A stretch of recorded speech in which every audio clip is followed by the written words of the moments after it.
반갑습니다. 플러스 경매 김수경입니다. 저는 부산 울산 경남 지역 경매 대행 그리고 경매 교육 일을 하고 있습니다. 제가 오늘 준비한 사건은 경남 거제시 상동동에 있는 다가구 원룸 건물입니다. 매각기일은 4월 14일로 잡혀 있고요. 그리고 2018타경에 1365 됩니다. 거제시 상동동에 있는 다가구 원룸 건물입니다. 거제시 상동동은 고현동 바로 밑에 같이 붙어 있습니다. 저기 거제시를 가면은 다가구 원룸 건물로서 공실 그 위험이 가장 없는 곳은 아무래도 삼성중공업 후문 쪽에 있는 장평동 쪽이에요. 장평동 다가구 원룸 건물 같은 경우에는 주로 두 번 유찰되고, 그러니까 감정가 대비 64%일 때 보통 낙찰을 많이 받아갑니다. 근데 이제 거기서 살짝 이제 장평동에서 살짝 밑으로 거제시청 있고 이쪽으로 내려오게 되면 거기가 고현동, 그리고 고현동하고 바로 또 밑으로 있는 게 상동동입니다.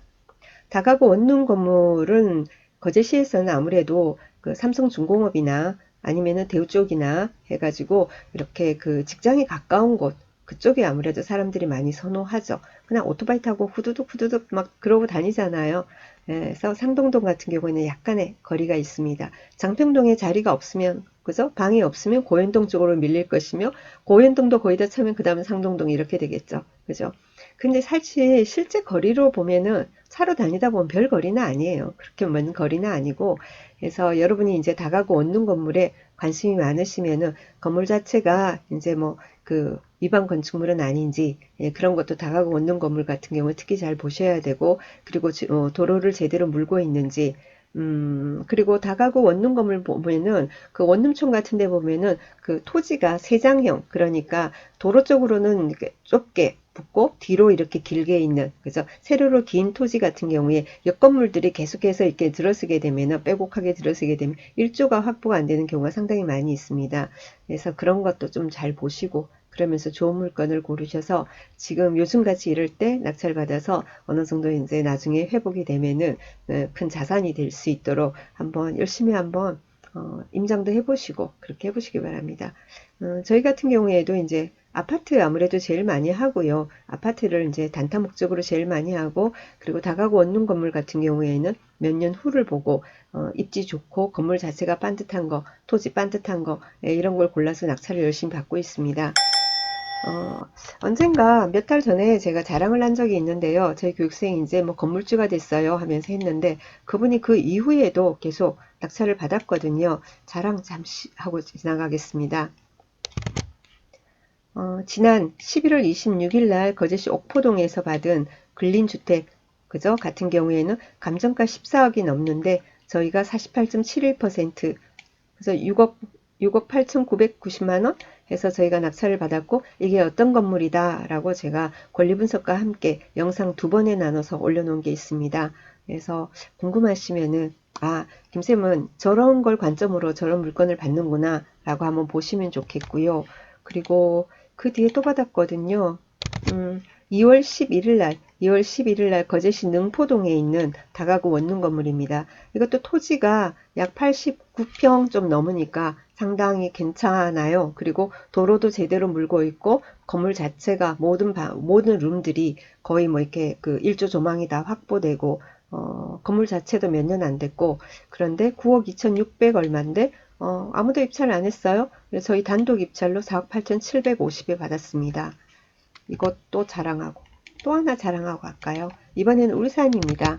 2월 25일 날 낙찰 받았는데요. 울산 동구 방어동에 있는 다가구 원룸 건물입니다. 역시 토지가 87평이 좀 넘습니다. 저희는 규모가 좀 큰 걸 찾거든요. 다가구 원룸 건물 한 5, 60평 토지 이렇게 되면은 방이 몇 개 안 나오고, 그래서 이왕이면은 조금 큰 걸로, 토지가 87평 정도 되고, 아까도 말씀드렸지만 다가구 원룸 건물이 따닥따닥 붙어 있는 경우가 많아서 좀 안 좋다라고 제가 말씀드렸는데, 이 건물 같은 경우는 앞에, 지금 이게 건물 보이시죠?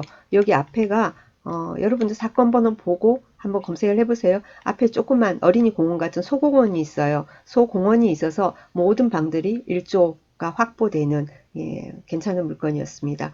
예, 위에 이제 옥탑방이 있어요. 옥탑방을 주거로 쓰면은 안 되거든요. 그 부분은 저희가 나중에 해결을 할 생각입니다. 이 물건 같은 경우는 5명이 입찰했고 저희 6억 870만 원에 낙찰을 받았습니다. 자랑을 한번 했습니다. 자, 그러면은 오늘 공부하는 사건 한번 보겠습니다. 오늘 공부하는 사건 같은 경우에 4월 14일 날이다. 그죠? 토지가 92.565평. 토지가 마음에 듭니다. 그리고 도로도 제대로 물고 있고요. 건물 면적 134평 됩니다.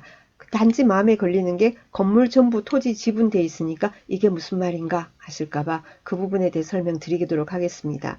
감정가 10억이 넘고요. 최저가는 약 6억 5천 돼 있습니다. 토지에서 1번, 2번, 3번 해가지고는 이렇게 나눠져 있습니다. 그렇게 돼 있고, 그런데 보면은 토지 3번 502-11 하는데 보면은 거기에 그런 말이 나와요. 전체 면적 205제곱미터 중에 공유자 박땡땡 현재 소유주입니다. 박땡땡의 지분이 285분의 57이다. 현황은 도로다. 뭘까요? 한번 봅시다. 뭐 보시면 지적도 보시면 여러분도 바로 아실 거예요. 지금 이 물건이거든요. 여기에 이제 이 건물이 앉아 있는 거예요. 이 건물이 제대로 여기 앉아 있는데 여기 이게 도로예요. 여기 이게 도로거든요. 그래서 이 도로에 대해서 이 도로를 사용하기 위해서 여기 지분이 있는 거예요. 그러니까 건물 전부 토지 지분 하더라도 전혀 문제될 게 없는 거예요. 그죠? 예, 아주 간단한 거니까 우선 뭐 빨간 글씨로 뭐가 토지 지분 막 이런 게 너무 무조건 패스하고 하지 말고 뭐지? 왜 지분이라고 하는 거지? 왜 그런 거지? 하고 살펴보는 그런 걸 하시면 됩니다. 꼼꼼히 늘 경매 같은 경우에 서류를 열심히 등기부를 비롯한 또는 건축물 대장 내지 지적도 이런 걸 열심히 처음에 머리가 아프더라도 자꾸 밥버릇을 하면 나중에 어렵지 않아요. 처음에 머리가 아프고 어렵게 보이는 거죠. 하나도 힘들지 않아요. 자, 그럼 등기부 보도록 하겠습니다. 등기부 보니까 2016년도 4월 22일 날 소유권 보존됐습니다. 건물 아직도 뭐 그저 이제 4년밖에 안 됐어요. 그리고 그날 이제 등기하는 날 새마을금고에서 근저당을 설정했습니다. 6억입니다. 토지하고 같이 6억이에요.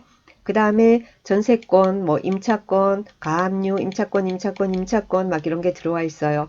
임차권은 이제 아시죠? 주택 임차권 등기, 그죠? 이 사람들 그저 보증금을 안 돌려주니까 할 수 없이. 그러니까 이 중에서 이 임차권 등기한 요 사람이 경매를 임차권 반환 소송을 통해서 경매를 넣었어요. 그리고 위에 새마을금고 근저당권자가 또 경매를 넣었어요. 그래서 경매가 지금 중복으로 들어와 있는 상태입니다. 자, 그리고 그럼 말소기준 등기가 언제죠? 2016년 4월 22일.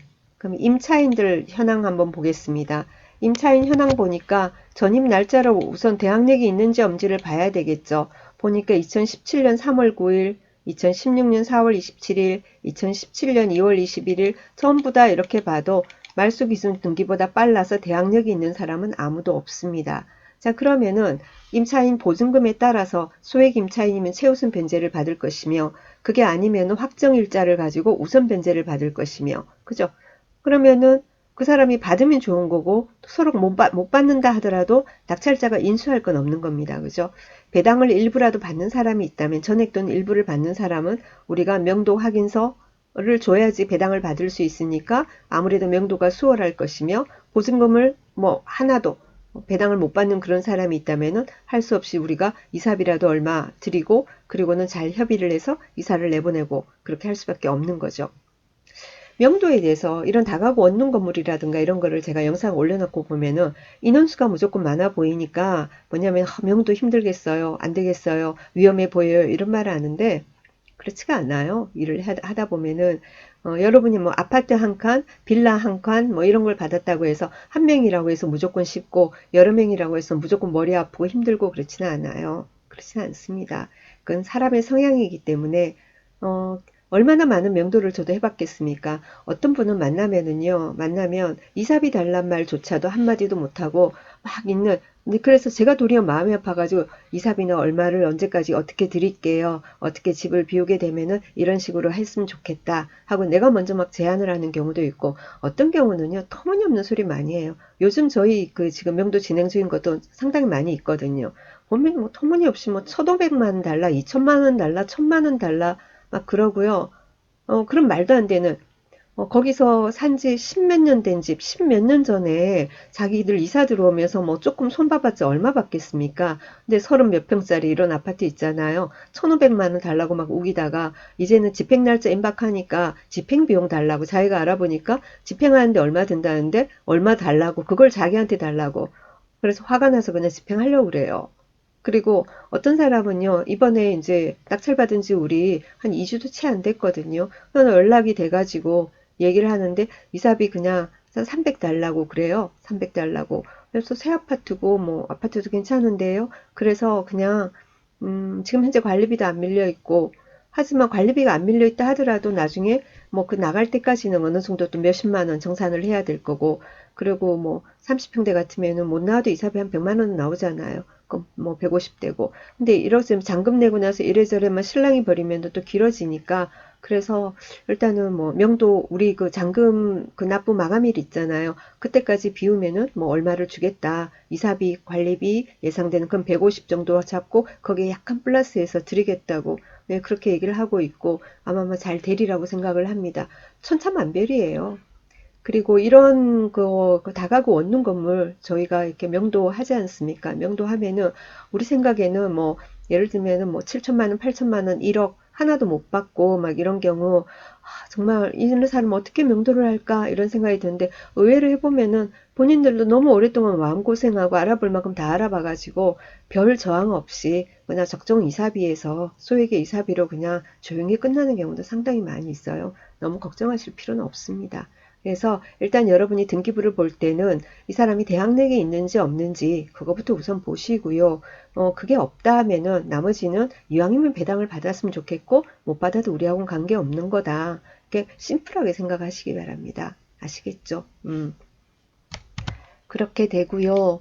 그러면은 배당 관계 한번 보겠습니다. 지금 최저가 뭐 최저가 한 번 더 유찰될 걸로 저는 봅니다만은 자, 최저가가 보니까 매각대 최저가 6억 5천 얼마 돼 있는데 경매 비용이 600 몇십만 원, 실제 배당할 금액이 6억 4천 5백 이렇게 된다고 우리가 가정을 합시다. 그러면 소액 임차인들 최우선 변제 1,700만 원 받고 뭐 500만 원, 500만 원, 500만 원밖에 없으면 500만 원 주는 거죠. 그래서 이 사람들이 이렇게 최우선 변제를 받습니다. 그 다음에 이제 새마을금고에서 이렇게 받게 되는데요. 새마을금고에서 6억인데 뭐 6억을 넘어갈지 뭐 6억을 넘더라도 6억 이상은 못 받습니다. 이 순번에서는. 근데 6억이 안 될 수도 있고 그거야 알 수 없죠. 자, 그러고 남는 게 있으면은 확정일자 받은 임차인들 우선 변제권을 해서 받을 수가 있는데 지금 현재 최저가로서는 받을 게 없고요. 그리고 만약에 한 번 더 유찰이 돼버린다면은 새마을금고도 다 못 받는 선에서 끝나게 되죠. 뭐 그건 우리하고 관계가 없어요. 어, 가끔 댓글에 보면은 근저당권자가 다 못 받으면 어떻게 돼요? 다 못 받아도 우리하고 상관없어요. 근저당권자는. 우리가 늘 신경을 써야 되는 거는 선순위 임차인이 어떻게 되느냐. 그것만 신경을 쓰면 되는 겁니다. 어쨌든 이런 식으로 해서 이렇게 끝나게 됩니다. 그러면 임차인들 마지막 마무리 해볼게요. 임차인들 아까 그죠? 임차인이 지금 7명 이렇게 보이는데요. 보증금 1억인 사람은 배당이 하나도 없어요. 그 다음도 마찬가지 3천만원, 1950만원, 4천만원인 사람들은 1700까지 배당을 받고 500, 500인 사람은 500 전액을 받게 되는 거고 이런 식으로 되는 거예요. 그리고 소유권 이전 비용 하는 게 나옵니다. 취득세 얼마냐 이런 게 나오는데요. 지금 이 다가구 원룸 건물은 이렇게 막 다가구 원룸 건물은 1주택이에요. 1주택이에요. 소유주가 한 사람이잖아요. 그러니까 6억까지는 뭐 1% 그렇게 되고 6억에서 8억까지는 금액에 따라서 퍼센트지가 달라져요.